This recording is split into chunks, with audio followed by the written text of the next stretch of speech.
My name is J. W. Levine, Levine. Very good, sir. CCIM number 2. It's sure indeed a pleasure to be here, and I think back and I look from when it started to this very day, and I say to myself,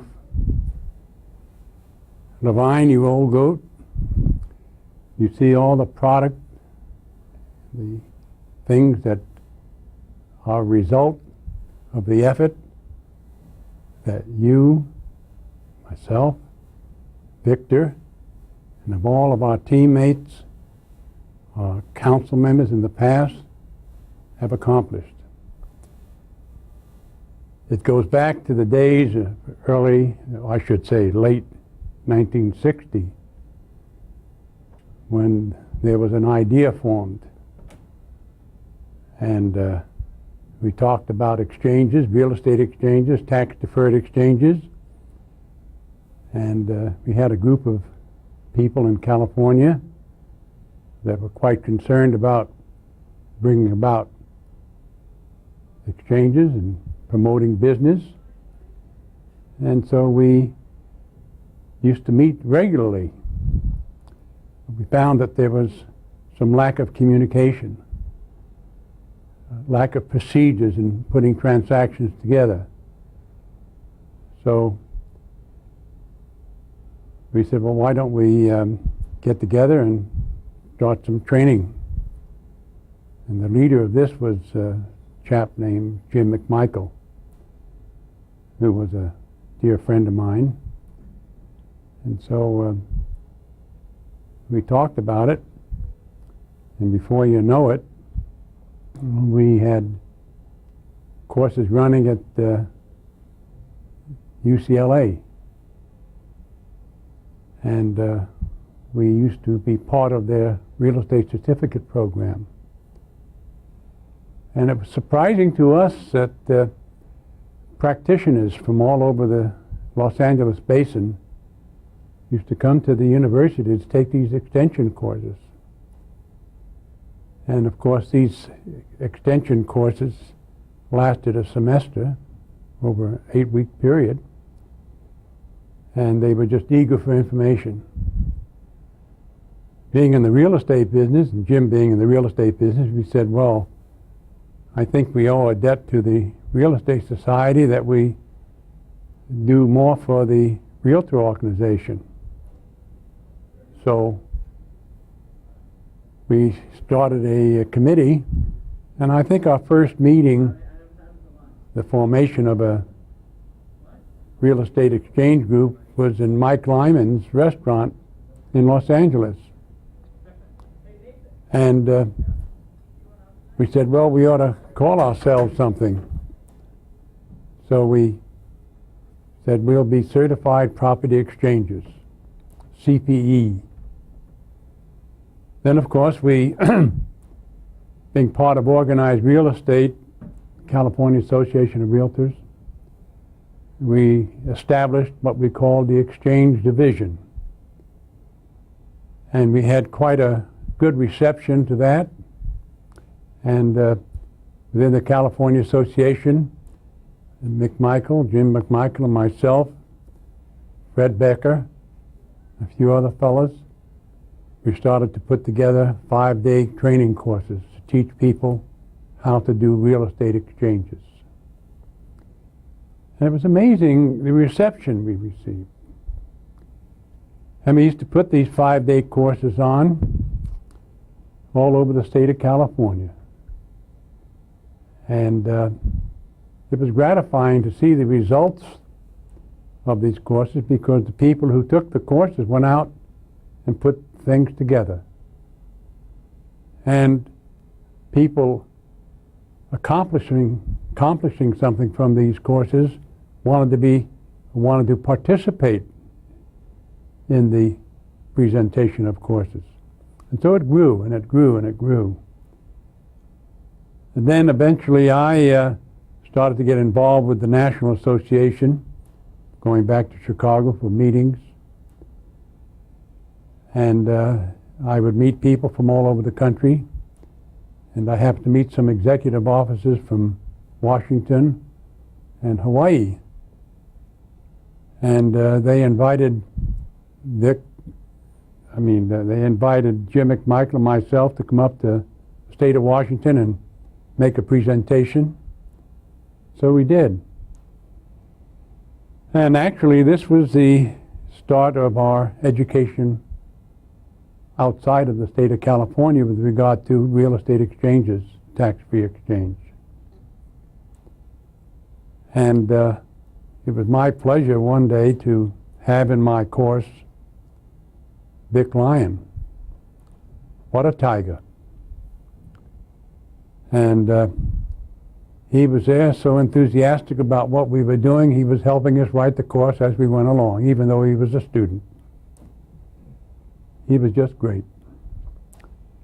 And that became my association, or that was my initial association with Vic.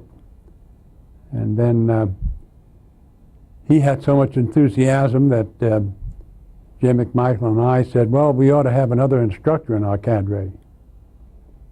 And so after a short interview, we promoted him to instructor, senior. There's no doubt about it. So the courses started to pick up in Washington, and then all of a sudden we went to Hawaii, and lo and behold, Jimmy Trask was one of our students in Hawaii. And it was very well received in Hawaii, and more people got involved in becoming designated. They wanted to become CPEs, Certified Property Exchanges. Of course, our education programs were constantly being upgraded because of the tax laws and the changes and the business environment, new techniques, different methodology of teaching. We kept our courses up to date. Then our association with the National Association brought us in contact with REMNY, which was really a organization made up of real estate residential brokers and managers of residential offices. They did have a commercial property clinic, which consisted of a group of brokers who were solely dedicated to the furtherance of education along the commercial line. And Vic and I saw that this was a niche for us to get together. We ought to get involved. So we became very active with the commercial property clinic, property clinics which they gave all over the country. And all of a sudden we found that the commercial property clinic and the members of that committee appreciated what Vic and Jim and I were doing, and so we were concerned about getting an education program going for exchanges. Well, at that time we had in existence what we call the International Traders Club. And this was an offshoot of the residential portion of REMNY, or the Brokers Institute, let's say, which we called ITC. And believe it or not, at that time in the middle 60s, we had over 6,000 members in the International Traders Club. And these were individuals in the residential business who were doing home trade-ins. And they were trading one home for another. Guaranteed home trade-in program plans. And it fit into our category of the investment exchange idea. And we then became part of ITC. And we then started to give or promote courses throughout the country. and it was well received. I can recall all of the participants in our investment clinics that we used to hold in Chicago. We used to have a one-day session where people would come from all over the country to participate in an investment clinic. And it was a very successful program. It used to be held at the Drake Hotel. Then I go back and we took our courses nationally, but in the process of promoting and promulgating the idea of investment brokerage, we found that there was a great reception and there was a need for a little bit more professionalism. So we really started to recruit instructors. And the instructors were sometimes difficult to find. I recall we used to have screening committees, we used to have training programs, but oftentimes you could pick out individuals who you knew could do the job. One of them was my good friend Palmer Berg. He was a residential broker that I had met in Aberdeen, Washington. Yet he took the courses, and by God, he did real good, and we invited him aboard. He didn't have to go through any training session because he grasped onto the material and he knew it. Same thing with a fellow by the name of Jim Baker. And I can go on and on and on. And I look back and I say, with all of the experiences that we've had, all of the wonderful people that I've been associated with, it's been a rewarding experience. I think I've been involved with the education of real estate practitioners near on 40 years and still doing it one way or the other. And the thing that makes it wonderful is that you see people who have come through the program, and you can see that the level that they have achieved from when you first met them to where they are today. And that growth has been phenomenal. And I think that is all due to the training that our institute has provided these individuals throughout the country. I know I personally received letters of telling me how much they appreciate the program that our institute provided them, and the success stories have been out of this world. I think most memorable in my experience with our institute is the support we've always received from staff. I think I can go back to the initial contact I had with staff back in Chicago was Lois Hofstetter, who was the, you might say, the individual in charge of the administration of International Traders Club. And of course, Ruth Ellis took over that chore at a later date. And all of the executive people, all of the executive officers, all of the staff people have always assisted us in the programs that we wanted to put forward. Been tough? I can recall the time we wanted to put out an exchange book, and it was titled Real Estate Exchanges and How to Make Them. And Vic and I tried to get this thing published. And I think leadership at that time said, well, go out and pre-sell them. If you can pre-sell a sufficient amount to cover the cost, we'll go ahead and produce it for you. So Vic and I went out and pre-sold the book. And by God, we got the book printed. And it's part of the volumes that I think they have at headquarters. I could go on and on and on, but it's wonderful to see the designees as we have today and how they've come from the start to where we are today. A good example is the energy that a good friend of mine, I'll say like past President Jay Lucas, he has so much energy in his little finger, and he's so enthusiastic about the program. This is a product of what was started back in the early 60s, and it's very gratifying to see things like that. There's so many other people that slip my mind, but they're just wonderful. And our program, I think, is the best. It will always be the best because if we have people who continue to participate and want to give of their time to make sure that we do have this participation, we'll always have an excellent program. I belong to the Education Foundation, which is an adjunct of our institute, and I look forward to still working with that. And we have people working on that, which gives me the vitality to continue on. And I will continue on. I don't know what else I can say. Future? Huh? Future? Technology. Oh, technology. Okay, technology.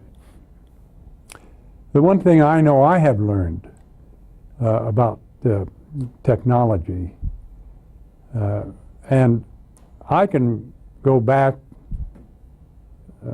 talking about technology. I was initially, years ago, involved in trying to computerize real estate investment analysis. And it was a learning experience. And I think a friend of mine called me from Detroit, who was the president and chairman of the board of what we call Realtron Corporation in Detroit. They had a partnership with NAR to promulgate the retrieval of residential properties from all over the country using a computer. I was interested in the project because I was given the task, if I would go back to Detroit, to head up providing investment analysis service to the Realtor Association. So I did. And I had the distinct pleasure of developing an online service where a realtor could get on the telephone, dial an 800 number, and input the variables in a particular property, and the computer would come back and give them the net operating income, the gross operating income, the net spendable, the before tax, and the internal rate of return. This was all accomplished on a IBM 360. This may be ahead of way back before a lot of people can visualize an IBM 360.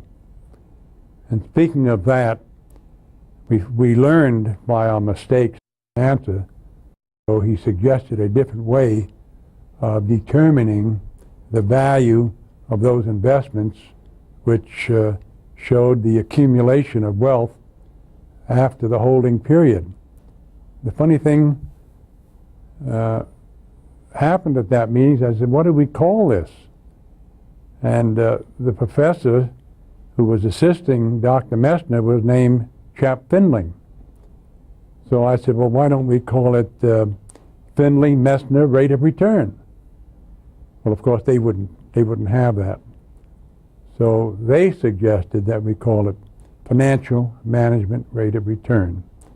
And this is unique because from the work that we did in our education, we brought about a new technique in the measurement of alternative investments by using this accumulation of worth in investment A, B, and C, where the individual could make an intelligent decision. So there are so many things that our institute and our members and our instructors have brought to the forefront in bringing about technology. As far as myself is concerned today, I'm online. I got to learn how to use my email. I'm using my computer every day. I am sending emails, and I just enjoy it. And I'm learning all the time. So the technology is fantastic, and I think it's going to be even greater as we go into the future.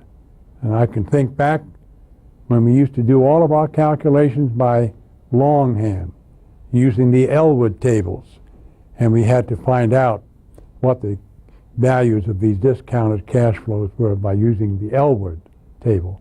And then we then we used computers, and then we had a computer or a little device where we used to pound it to get the numbers to calculate. I can remember one day a student bringing in an old calculator. I don't remember the name of it. What? Marchand? But it used to, you could hear it crank over and over and over again. And I even recall having one of those coffee grinder. I forgot what we call them, but it was a thing that the appraisers used to be. So technology is here, it's here to stay, and I think we've got to support technology.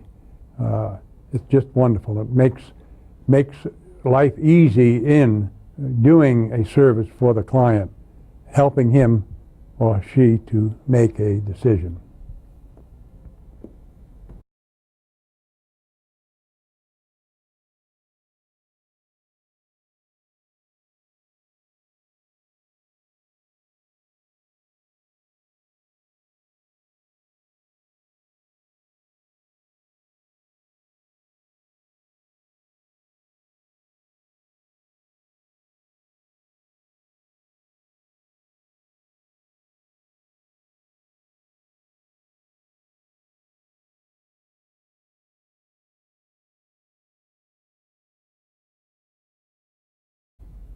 I got involved in the CI program about 1965 when I'm Palmer Berg, and I've been around this organization for 32 years, but I got involved in this program about 1965 when Jim McMichael and Jay Levine came up to Seattle.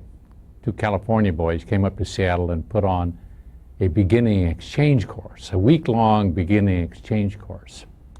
And they followed that about a year later with a second exchange course, advanced exchanging. And then when you completed those two courses, you were given the designation of CPE, Certified Property Exchanger. And that went on for a year or so when Jay Levine and some others took this whole program back to Chicago and to the National Institute of Real Estate Brokers and started the program of CCIM. They didn't like the name of CPE, so they changed it. It was a big hassle over how they were going to come up with the name of Certified Commercial Investment Member, but that's what it evolved into. So that was kind of how I got involved in the CCIM program. Beautiful. See, that's nice. Okay. Now, what else would you guys want to know from each other, or what would you want somebody else to know that, you know, your feelings about it at the time, or seeing where it came Okay. to where it is now? Okay. Something of that nature, you think? Do you want maybe? that from him alone, or is that? Oh, I think he kind of would love to have this same basic, hey, here he is right now. California boys. California boys, right. So if you kind of have an idea now that you've heard what everybody wants you to do, is there something place you want to pick up? All right. Well, we started teaching the first CCIM courses in 1967. I was out as a workshop leader on my first course in January 1968, teaching with Jim McMichael and David Huskins. And then I went on teaching for the Institute for another 15 years, and I've been involved with them beyond that for an additional 15 years. So it's been a great experience. We've had our highs and lows, but overall been a wonderful experience. Presidency, chairman, committees. Yeah. Worked on many different committees and served as president in 1977. And one of the things I also won was I won the National Exchange of the Year one year. So,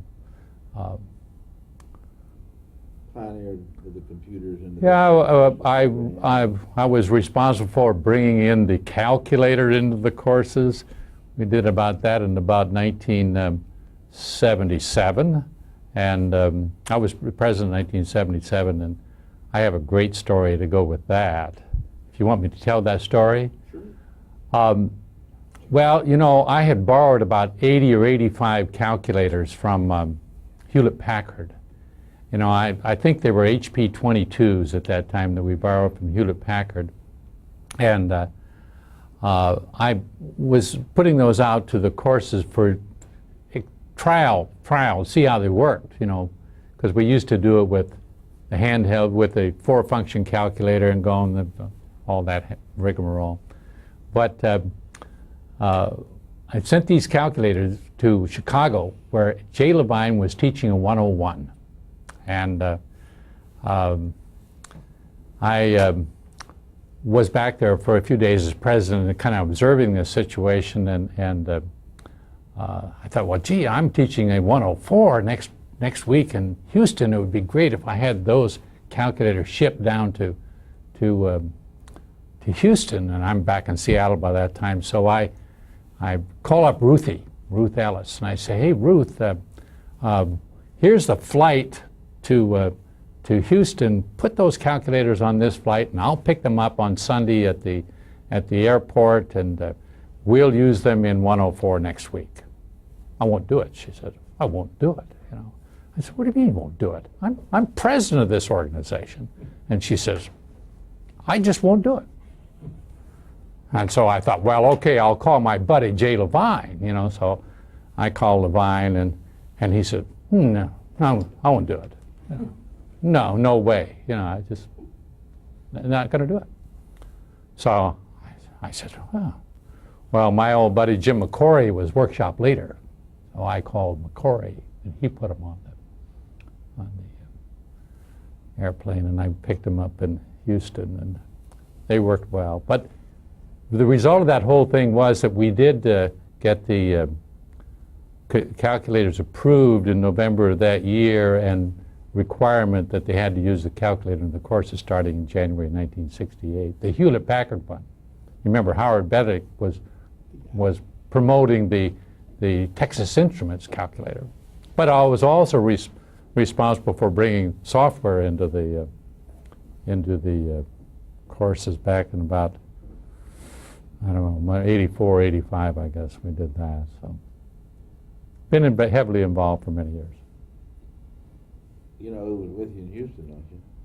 Well, I'm right now I'm pushing for online learning. I am really pushing for online learning. I think that's the next move, is to online learning, and I think that the quicker that CCIM gets to online learning, the better it's going to be.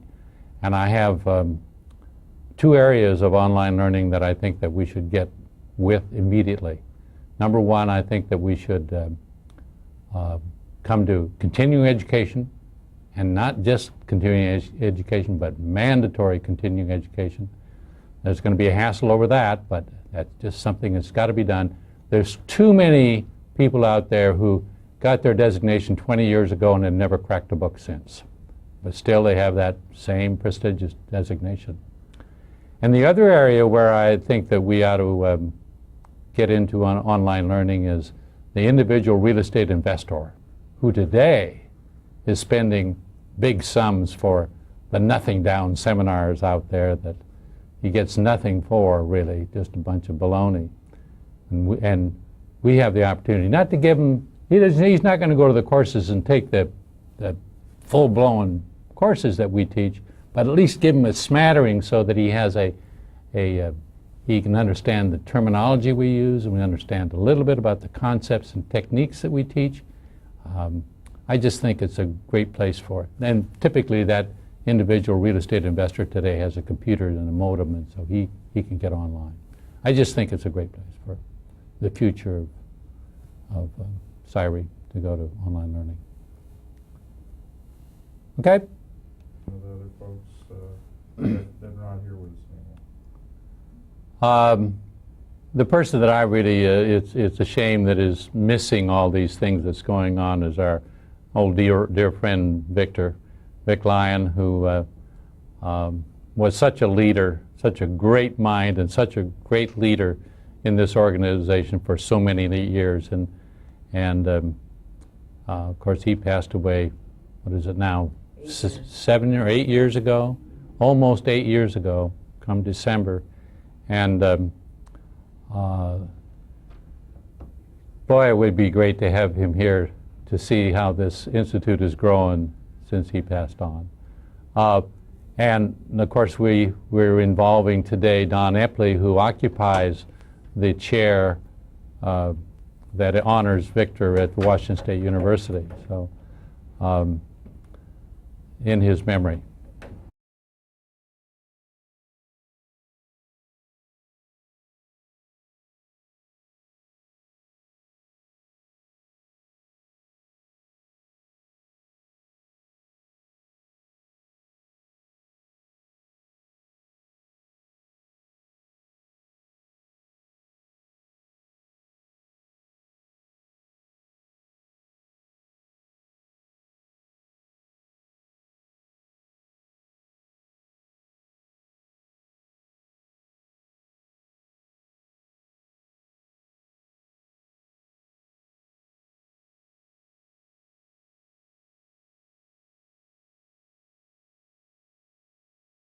I'm Jim Baker. It's Jimbaker. I'm from Portland, Oregon. I got involved in this organization because I was elected as a NAR director by the Oregon Association of Realtors, and I started coming back to national meetings. And as a result of that, I got interested in the Brokers Institute, NIRAB, and started attending their meetings also.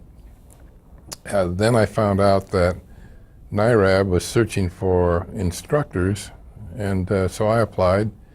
Since I had a residential business, I applied to the residential side to teach their courses, and was accepted. And I started out teaching for NIRAB, and we were doing courses around the country with guys like Kenny Rayons and some of the others that were giants. So it was a fun deal. And however, I kept running into these clowns who were teaching the commercial courses, and finally I took a course in Portland on exchanging from a guy by the name of Jim McMichaels, who brought along a young guy by the name of Jay Levine, who had a 2x4 that he'd used to hammer on the desk if you couldn't answer the questions properly. And a year later, I went to Seattle to get the second course, and it was Victor Lyon and Palmer Berg and one other person teaching. I can't remember who the third instructor was. But they recognized me as a pigeon immediately, and so they asked every stupid question they could ask of me, and I always gave the wrong answer, and so they were very pleased. And I was mad at them all week, and of course then I had to go take the exam, and I flunked it flat. So 2 weeks later, the same course came down to Portland, and it was a couple of other instructors, one by the name of Fred Becker and whoever the other one was. And I told Fred I wanted to take the exam, and he said, well, you can't do it. And I said, well, of course I can. They told me in Seattle that I could do it. And now are you telling me I can't? Oh, well, I told you in Seattle you could. Yes, well, okay, you can do it. So he said, you want to come back and, spend time in the class? And I said, no, I just want to take the exam, because I'd got home and spent time learning that course. So I took the exam and passed it, and that was good. And then I go back to NIRAB again, and I got interested in teaching for the commercial groups. So they gave me, they brought me in and said, well, you have to interview, and we've got these interviewers set up to see if, they want to talk to you and find out how good you are at teaching. And, well, who are the two interviews? They were Jay Levine and Palmer Berg. And I thought, oh my God, I'm in serious trouble. But they were very kind to me, and they asked some trick question, and I couldn't answer it, but they kept feeding me hints, and finally I was able to answer it, and that was solved the problem, and I was joyously accepted. And I remember Harold Trimble, who has since passed away. Harold wrote a course called Commercial Real Estate. And so we were trying to change from just exchanging to really talking about commercial real estate and what you needed to do to be successful as a commercial broker. And I taught several courses with Harold, and then suddenly we went to, we decided that we needed professional help.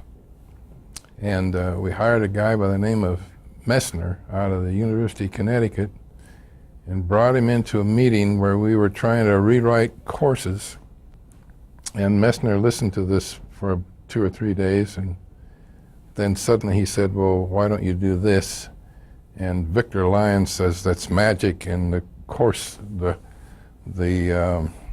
committee that had been formed to do all of this was subsequently named the Magic Committee, and that committee name lasted for a number of years.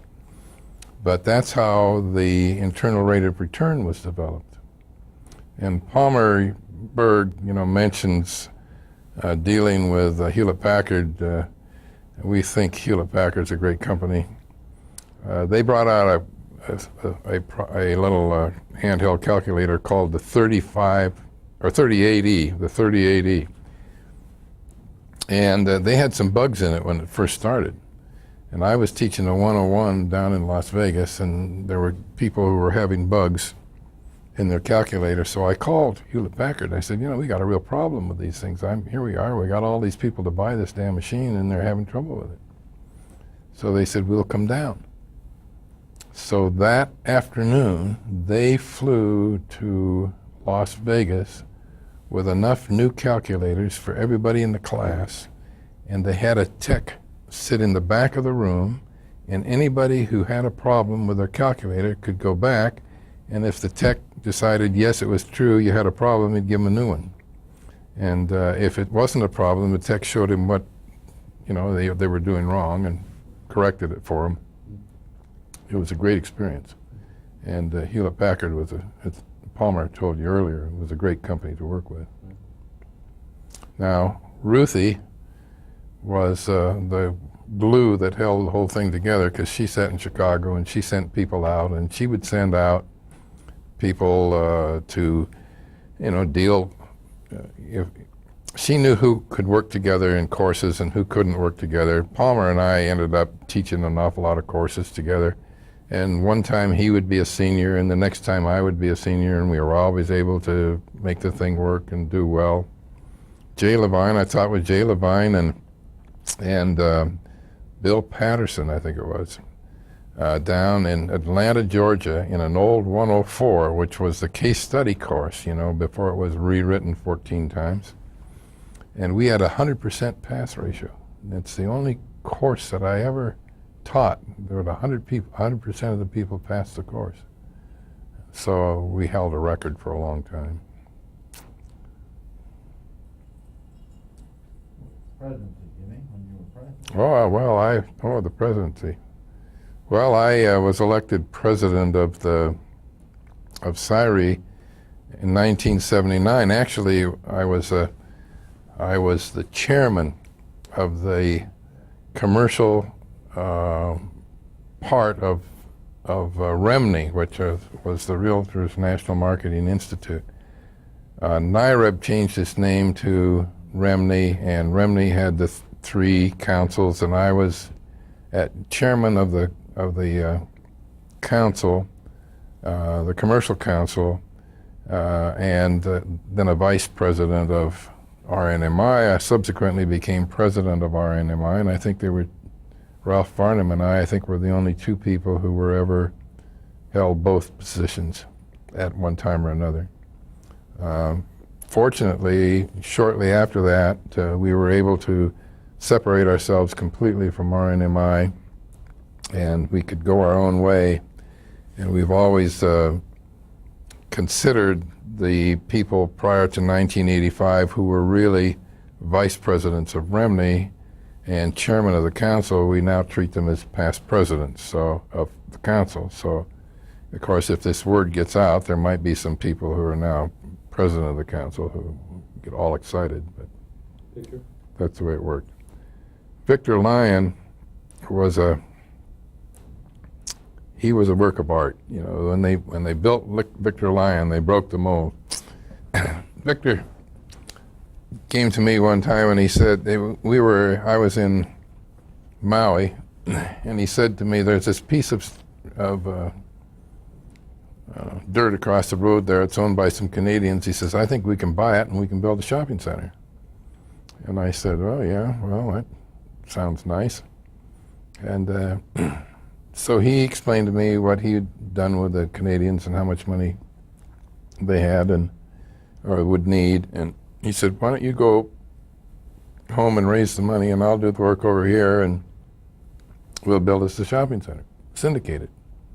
Well, the president of the Syndication Institute was a Hawaiian at that time, or he lived in Hawaii, in Maui. So we went to him and he drew up the necessary documentation, and I went home and told people how wonderful this whole thing was, and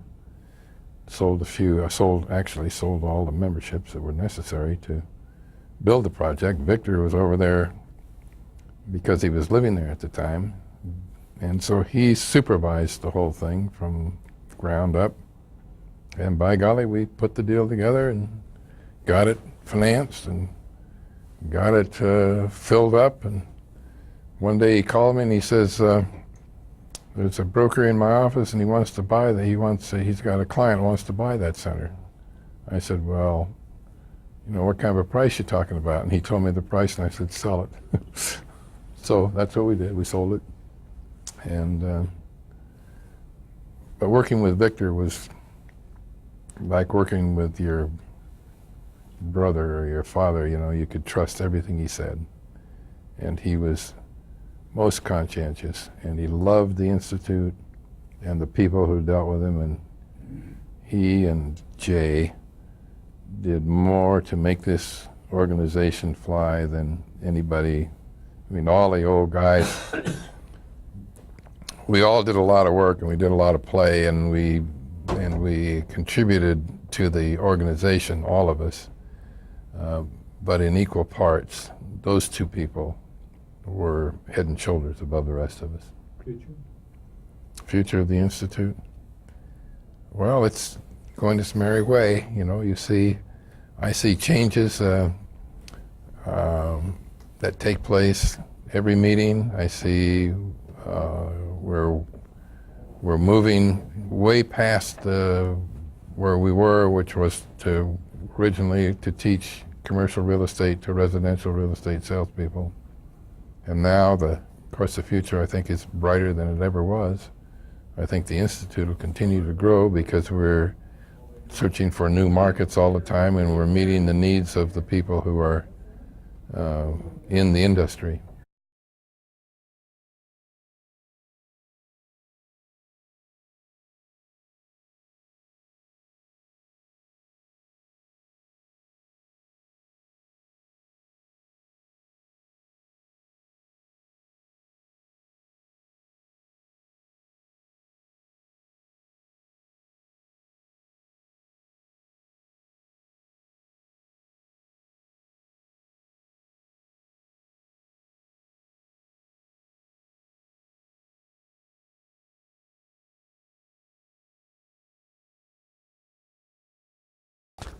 My name is Bob Ward, B-O-B-W-A-R-D.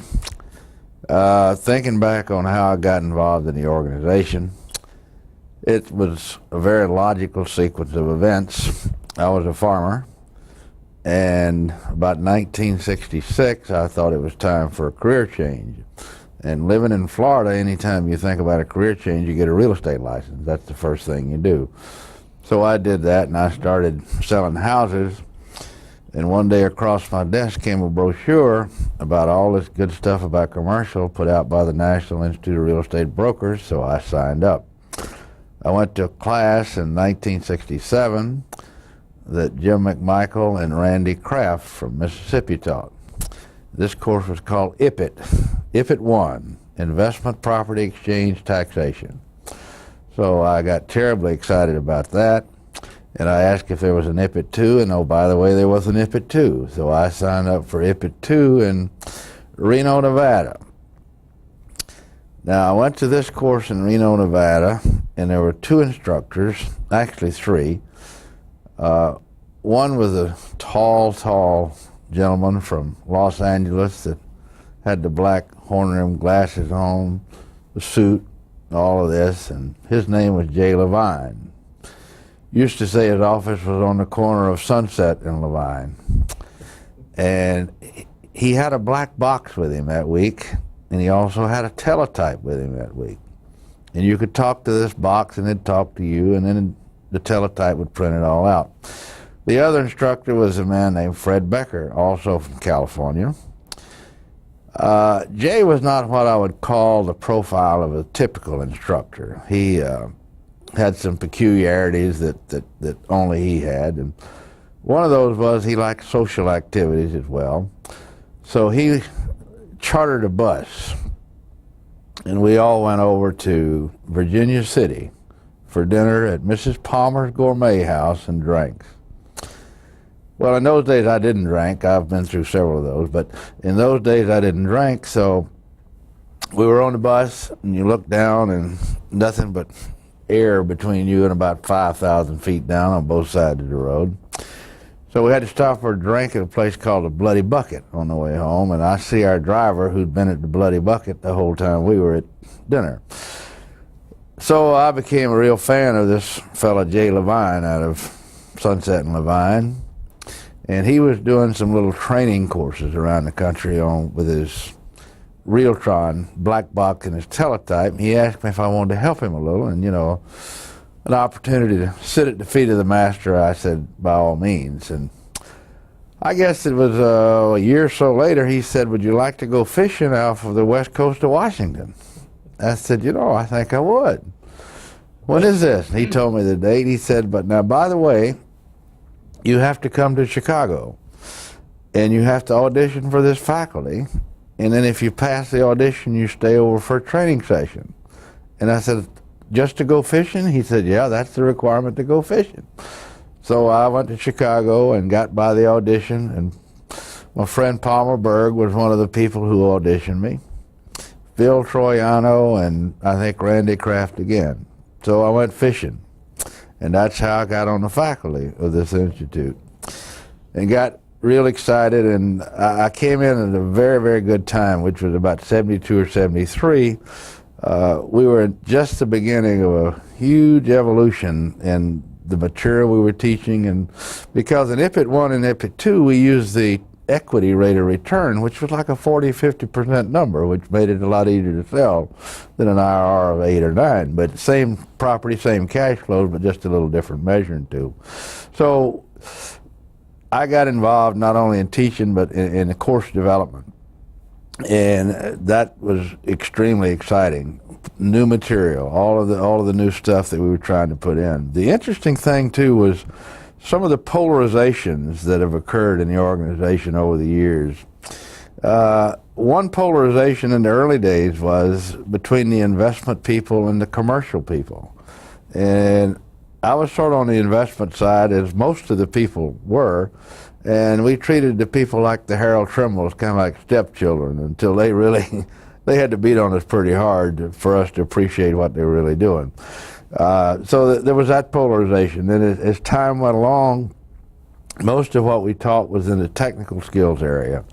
And then we had people that came along and said, well, should we be teaching some people skills? Oh, no, you don't need those. All you need is this. So, but we started teaching some of the people skills side. So we had the polarization between the technical side and the people skills side. So it's been interesting to see how those arise and then how they get diffused over the years. And I also got involved in more in education, got involved in the committee work and professional society and so forth, and I was president, I guess, in 1978.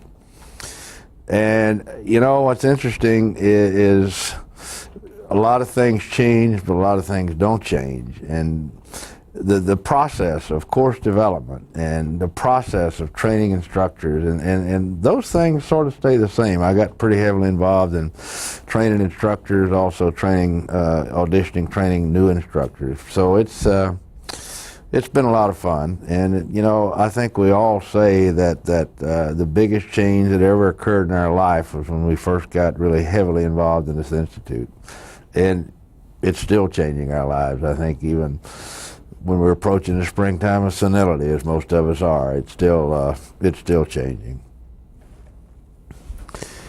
What else? Victor?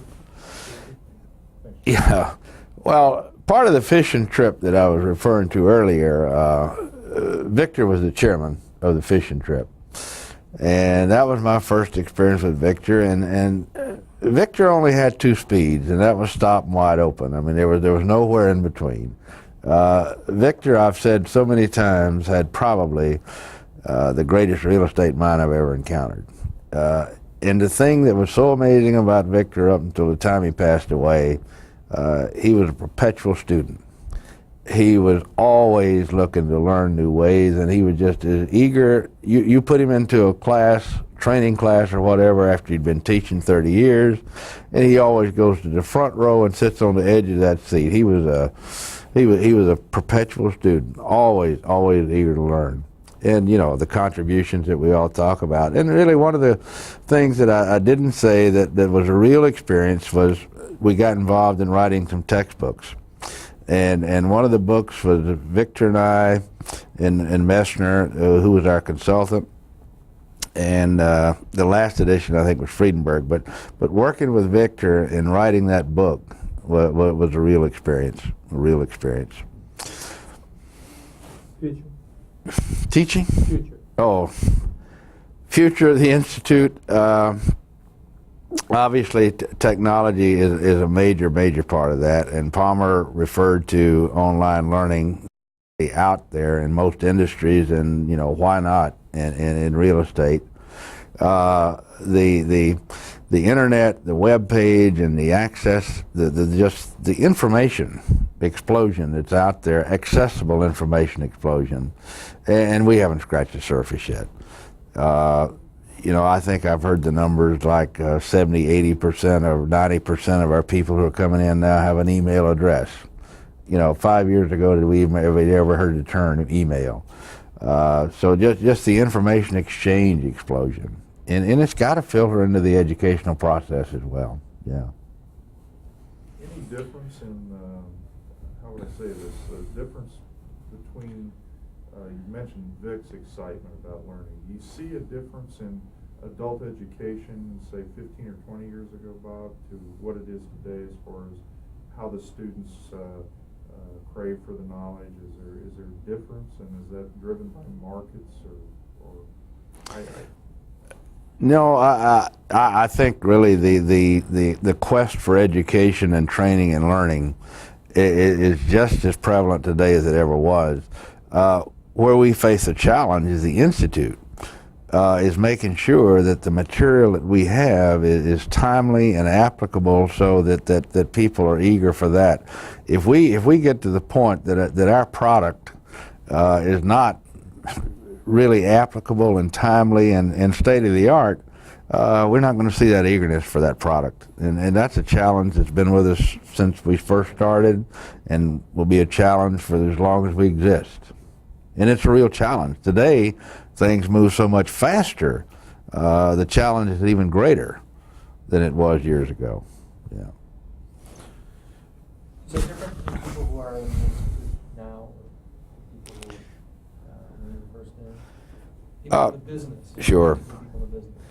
Yeah, there are major differences in the profile of the people coming through the courses, as well as our membership. Back when I first got started, when most of us got started, we had 98% of the people sitting in the classroom were brokers. And in our early courses, probably 80% of those were residential brokers. I mean, this was our market in those days. You ask people how long they'd been in the business, 2, 3, 4 years. Attrition was tremendous. and almost every commercial broker that came through our courses started in the residential side of the business. Now we're seeing our corporate people and even the real estate, the brokerage community. Most of those people have MBAs. They're starting out in the commercial side of the business. They're not starting out from the residential side. The profile has changed tremendously. You asked the question now in a class, and you know, how many of you are in the pure brokerage business? We're probably seeing less than half now who are, quote, real estate brokers. I even sometimes ask the question, because we try to get everything qualified for continuing education. How many of you have real estate licenses? We'll have 30–40% of the people in the classrooms now who don't have even have a real estate license. So, you know, we were very smart in expanding both the professional society and education to attract that market of people, the non-brokerage side of the business.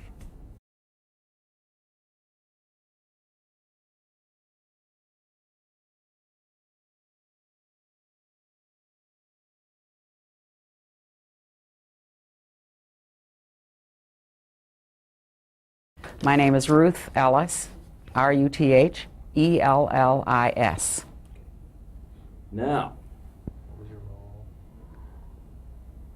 Okay. Stand over here if you want. How I got involved in this organization is that I was hired as a secretary to the executive vice president in 1968. His name was Tom Dooley, if you will recall. And when I started, I had really no knowledge of the real estate business whatsoever. And very frankly, I still don't have any knowledge of the real estate business whatsoever. But it really didn't matter, of course, because I could type and take shorthand really well. And a big part of my job was to take minutes at meetings and kind of keep track of what was going on in the office, et cetera, et cetera. Now, Tom Dooley lost his job 2 years later in 1970, in May. The previous May, one of his other employees had lost his job, and the year after that, somebody else did. So we got to think of the May meetings as kind of being the bloody May meetings. When Tom left, I was the acting executive vice president for about 3 months, I think, until they found a successor, who was Bill Magel. Bill Magel was the EO of the Michigan Association of Realtors, and of course came down to take over this job on a national basis. Bill was really a great guy, did a super job.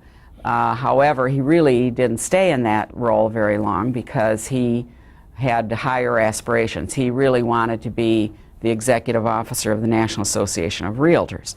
So he stayed in this job. He was my boss in that role for about a year, and then we got Jack Kleeman. Now, during that time as well, and really part of the biggest reason that Tom Dooley lost his job, in my opinion, was that Lois Hofstetter, who was the secretary for the commercial and investment end of our business, got disgusted and left to become the executive officer of the real estate counselors. So when she left, they offered me that job as her replacement. And of course I was delighted to do that because I liked all those people working in that end of the business, and because I thought so highly of Lois that sounded like a fun thing to do. I was a little worried about it, however, because Lois Hofstetter was an incredible woman that everybody absolutely adored. And they were crushed that she would leave, and I felt for sure that there was no way I would ever fit in her shoes. So I was kind of under her shadow for quite some time, but it really didn't take me too long to get in the swing of things because the leadership was so great. Of course, one of them who was so prominent at that time and who meant a lot to me in the beginning, in addition to Jay Levine, who of course was like a rock of Gibraltar in this organization for certainly as long as I can remember, certainly way before I ever got there, was Vic Lyon. And the thing about Vic was that he liked people that worked hard, really worked hard, and had some smarts, and also who liked to eat and drink a lot. And of course, I fit right into that role very well because I subscribed fully to Vic Lyons' credo in life, which was, just because you're full is no reason to stop eating. So he and I got along very, very well. And of course, I became friends with so many of the people that went through this organization over the years. As time went on, of course, my role changed. I've held probably every staff job in that organization that there has been. I've been the director of education twice. I've been the council director. I've been the director of 2 other councils, one of which was the commercial, or rather the Certified Residential Brokerage Council, which it was known at that time. They teach courses for people who own their own real estate businesses, primarily residential people.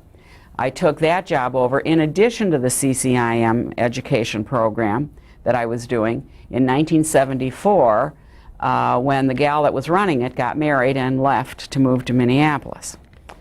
2 years after that, in 1976, they began the Certified Residential Specialist program, which of course is people who are selling homes, and a nice designation leading to people who are very active and have all the requisite education and qualifications to get that designation.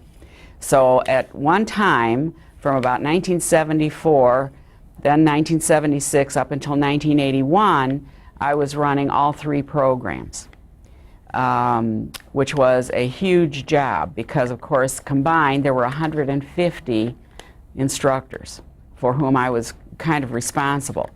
There was a period of time when I was also responsible for the course material itself. But of course, that you just couldn't possibly do all of that. Fortunately, I had some great help in the, with a consultant named Dr. Steve Messner, and I also had some terrific help in the office with Nina Wright.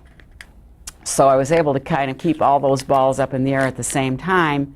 But then in 1981, it was just crazy. So we hired Bonnie Cobian to come back. She was the gal who was running the CRB program and had left to get married. She came back in '81 to take over the CRS and the CRB program so that I could concentrate solely on the CCIM program. And that really worked out so much better because, of course, that was only about 65 instructors, and you know, that was manageable for one person to do that job. Let's see, what else can I say? What was it like having 65 children to keep in mind? Well, it wasn't as bad as having 150 of them.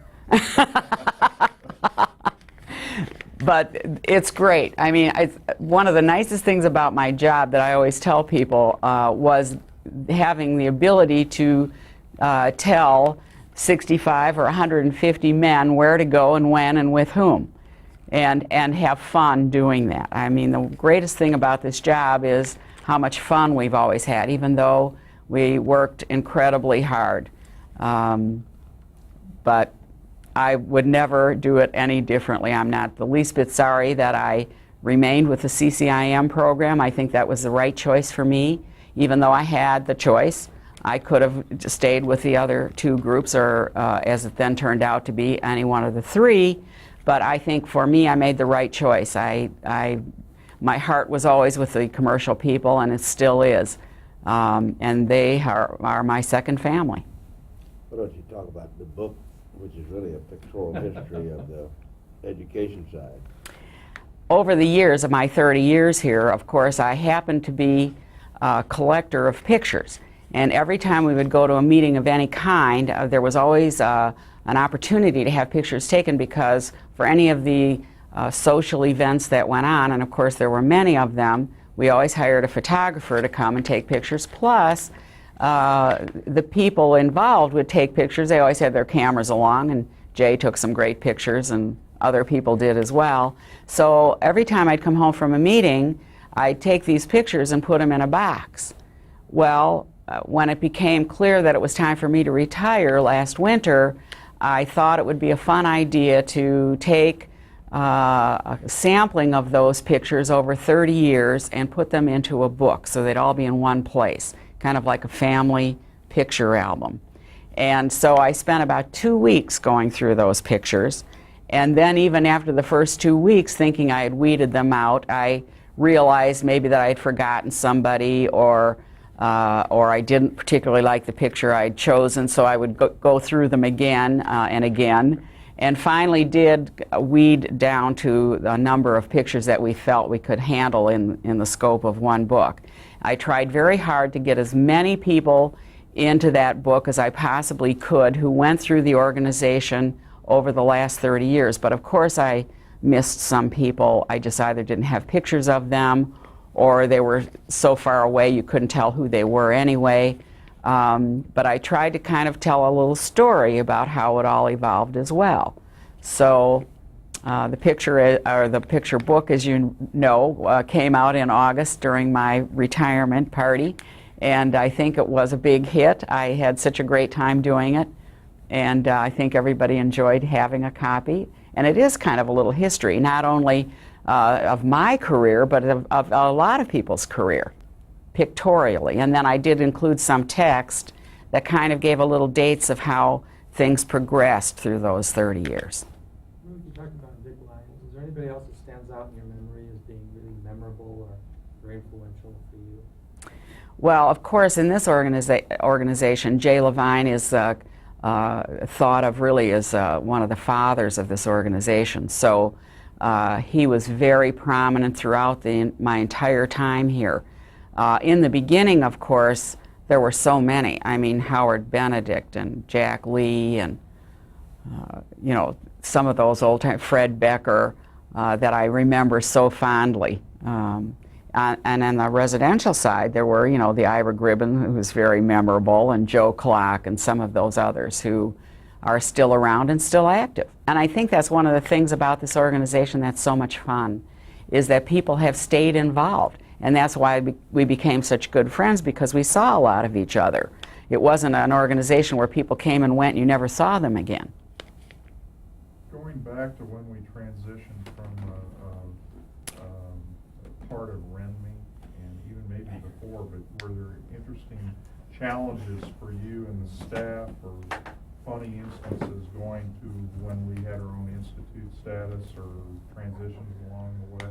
Well, that of course was a big part of our history because, as I've already related to you, we began as an institute of the National Association of Realtors, made up of people who were interested primarily in education. And that education took a couple of different routes. There were people interested in commercial real estate education. There were people involved in investment real estate education, and then in the residential area of the business and in the management of residential businesses. So that was the glue that kind of kept that group together, and it was a little bit of a strange marriage because they really, in their business careers, didn't have that much in common, the commercial people with the residential.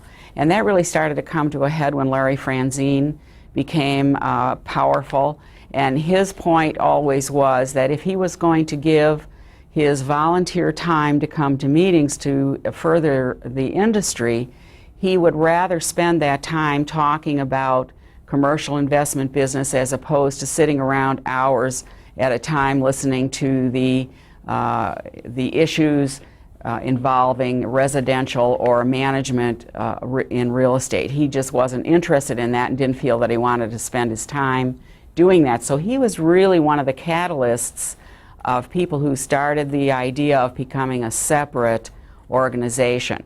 And then, of course, Jim Baker was a chairman of our budget committee during about that same time, as I recall, and he insisted also that we separate the budgets of the groups so that the money that was coming in from the education programs of the commercial investment division was available for programs to further that division, as opposed to putting it all in one pot and then doling it out as needed, because every time you wanted money, you kind of had to fight another group to get it. So that all started to kind of fall apart at that time. Now, that transition took a long time because it started with just the separate counting procedures to keep the money separate.